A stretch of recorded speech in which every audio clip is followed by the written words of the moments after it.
तू तुझ्या बुद्धीचे उपयोग करून वर माग. मग हिरण्यकश्यपूने त्याच्या बुद्धीचे उपयोग करून आयुष्य मागितले. 1 अब्ज 60 कोटी 30 लक्ष 10,700 वर्ष 9 महिने 9 दिवस.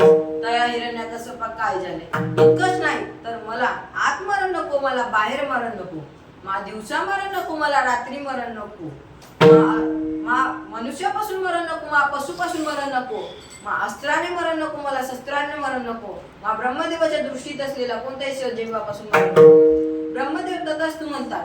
हिरण्यकश्यपूला वर प्राप्त झाल्यावर हिरण्यकश्यपू राज्यात परतला, प्रजेला छळू लागला, साधू संतांची निंदा करू लागला, साधू संतांची यज्ञ भंग करू लागला. हिरण्यकश्यपू हा गुणवंत झाला. तर मनुष्य कशाने उन्मत्त होतो.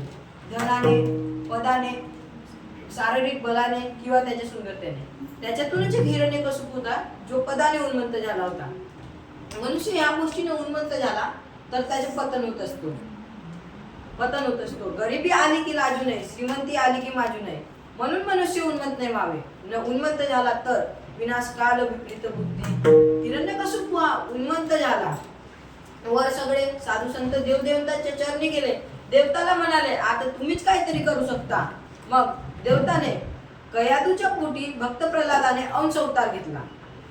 प्रल्हाद हा विष्णूंचा भक्त होता. हिरण्यकश्यपूच्या दरबारात नामस्मरण होऊ लागले. जेव्हा त्यांना कळालं तेव्हा प्रल्हाद असुरपारकाला उपदेश करू लागला. तुम्ही पण नामस्मरण करा. चला आता आपण पण नामस्मरण करू. नारायण